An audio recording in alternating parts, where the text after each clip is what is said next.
We are instructed by Jesus not to fear wars and rumors of wars.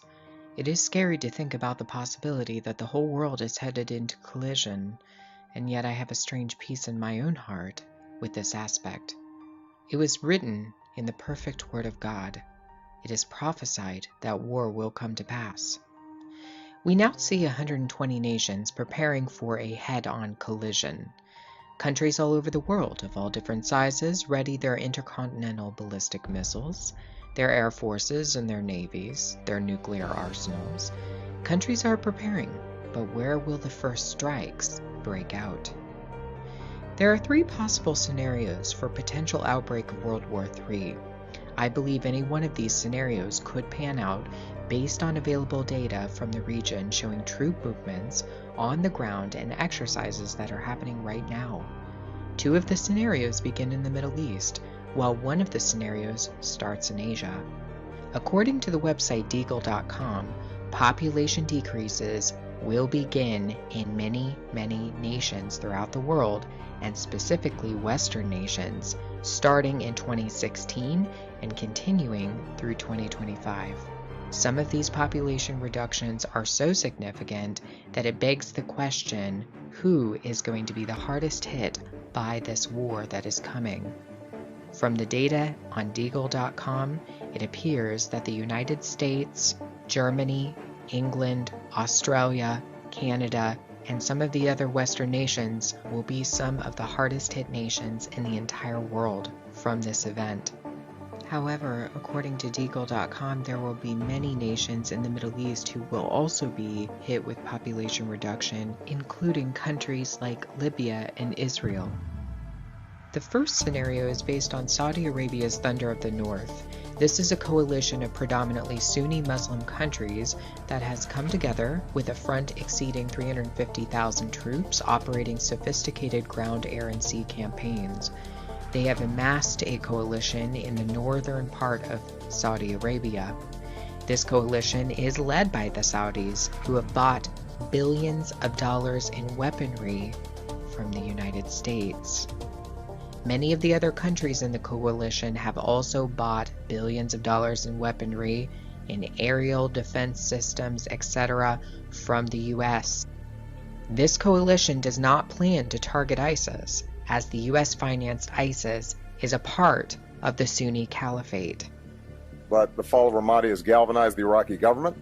So with the additional steps I ordered last month, we're speeding up training of ISIL forces, including volunteers from Sunni tribes in Anbar province. We're speeding up training of ISIL forces, including volunteers from Sunni tribes in Anbar province.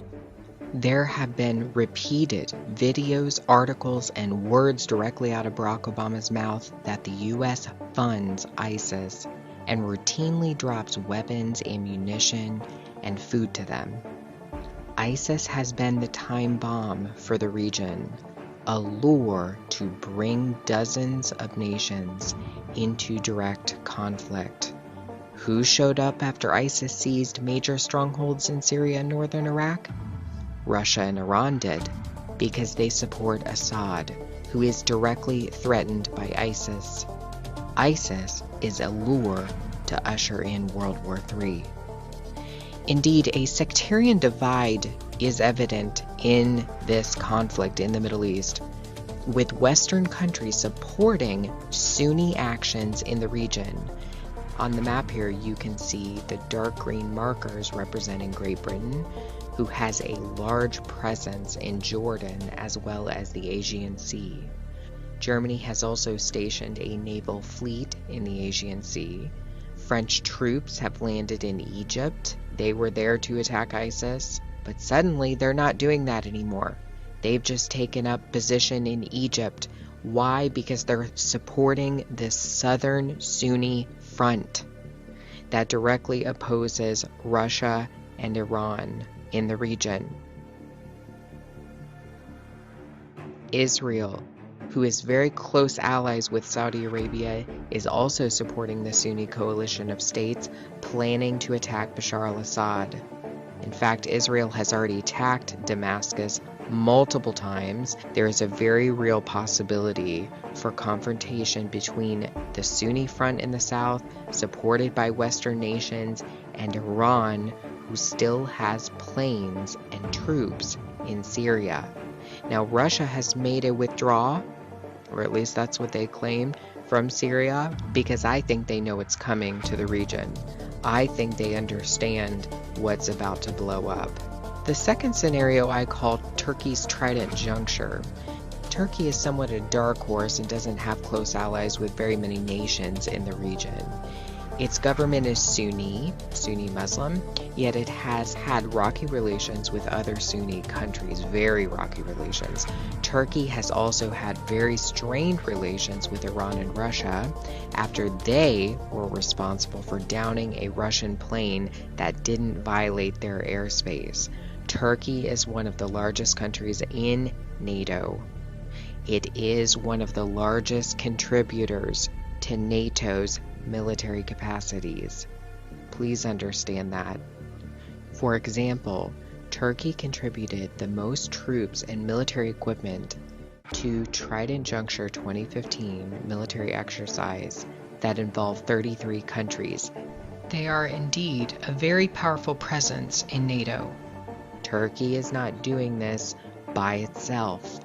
It is under the strategic vision of NATO and what NATO is trying to do in the region. Turkey has also single-handedly allowed millions of Soros migrants to pass through its country without stopping them. Turkey is clearly doing the bidding of the UN in both the migrant crisis and its challenge directly to Russia. And from the words of George Bush, it is a credible United Nations that must have authority, and Turkey is being used to reach their goal, control of the Middle East. The United Nations is directly behind this. We have a real chance at this new world order, an order in which a credible United Nations can use its peacekeeping role to fulfill the promise and vision of the UN's founders. Now we can see a new world coming into view. A world in which there is the very real prospect of a new world order. A world where the United Nations, freed from Cold War stalemate, is poised to fulfill the historic vision of its founders. When we are successful, and we will be. And they're using Turkey. Their ambition is a new world order. But they need a war first, a very large war with significant depopulation, and Turkey could be a perfect opportunity to confront Russia and Iran right there in Syria and Iraq.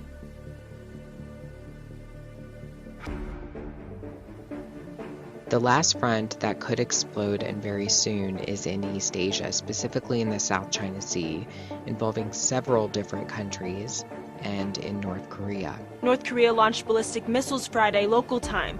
The same week, President Obama issued an executive order to enforce some of the strongest sanctions ever imposed by the United Nations. South Korean media reported the missile launches, one of which flew for about 500 miles before splashing down in the sea. U.S. officials confirmed to media outlets a total of 2 ballistic missiles were fired. Last week, the North Korean regime released images of Kim Jong-un next to what the country said is a miniaturized nuclear weapon, allegedly capable of being attached to a long-range missile.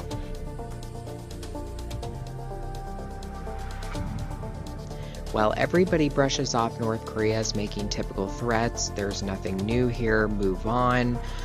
One must understand that the United States and South Korea carried out the largest exercise in South Korea's history in preparation for an imminent confrontation with North Korea. North Korea has been firing missiles. They've been threatening nuclear strikes. There has been a back and forth war of words between North Korea's Kim Jong-un and Park Geun-hye of South Korea. South Korea has amassed its forces in readiness for confrontation, while Japan is carrying out large military exercises as well, because they're right there in the region. According to Deagle.com, both of these countries will face large population reductions starting in 2016 through 2025. I think there's a very real threat here for these countries. An equally concerning front is in the South China Sea, where China is in direct confrontation with several countries, including Taiwan, Japan, Philippines, and the United States, India, Vietnam, etc., etc., etc.